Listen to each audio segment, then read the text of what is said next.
સુરતમાં મુસ્લિમ બિરાદરો દ્વારા ઈદે મિલાદની ઉજવણી।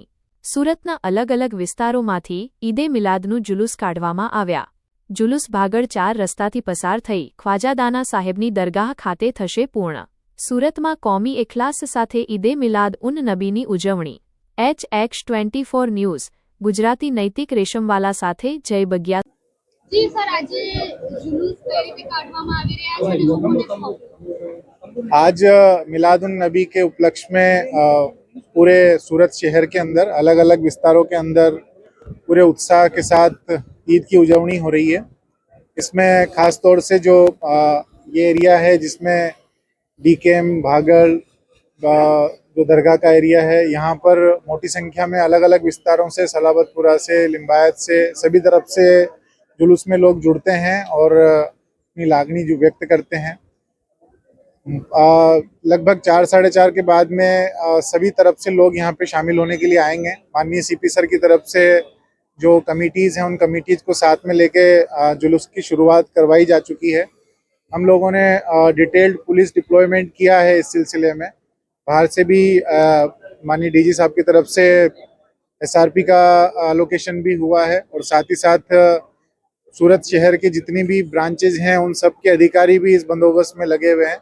हम सबका यही प्रयास है कि जितने भी लोग इस कार्यक्रम में जुड़े हैं वो सब लोग शांतिपूर्वक इसमें भाग लें और किसी भी तरह की कोई घटना ना बने।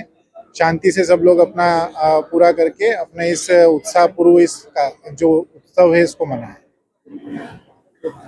हजरत मोहम्मद पैगंबर साहेब नो जन्मदिवस અને વિલાદતનો દિવસ હોય, વિશ્વ આખામાં જન્મદિવસ ઉજવાતો હોય ત્યારે આ દેશમાં ભારત રાષ્ટ્રમાં અને સુરત શહેરમાં પણ એક જુલુસ જેના મહાજુલુસનું રૂપ કહીએ આપણે એવી રીતે સુરત શહેરમાં પણ જુલુસ નીકળતું હોય છે। અને આ જુલુસ ઝાપા બજારથી માનનીય પોલીસ કમિશનર મુખ્ય મહેમાન અને ઉદ્ઘાટક તરીકે લીલી ઝંડી આપતા હોય તો આજે અમારા માનનીય પોલીસ કમિશનર શ્રી વબાંગ જમીર સાહેબે ઝાપા બજારથી જુલુસને લીલી ઝંડી આપી અને પ્રસ્થાન કરાવ્યું છે। અડધું જુલુસ ભાગલ 4 રસ્તાથી ક્રોસ થઈ ગયું છે। આશા રાખીએ આમાં લગભગ હું એમ માનું છું કે 4 થી 5 લાખ લોકો જુલુસમાં જોડાવાના હોય ત્યારે શહેરમાંથી જુલુસ શાંતિમય કોમી એકતાના માહોલમાં પૂર્ણ થાય, ધાર્મિકતાથી પૂર્ણ થાય। ચાલુ જુલુસમાં લાખો લોકો જુલુસ અહીંયાથી ભાગળથી ઝાપાથી ભાગળ, ભાગળથી લાલગેટ, ખલીલ ચાની ગલી અને ગુજરાત મિત્ર પ્રેસથી થઈને ખાયદાના સાહેબ પાસે સમાપન થશે। એમાં હજારો પાણીની ટ્રકોથી લઈને પાણીના વાહનોથી લઈને નિયાજ નજરાનાઓ અને સિન્નીઓ બચ્ચાઓને અને એમને અર્પણ કરવામાં આવશે।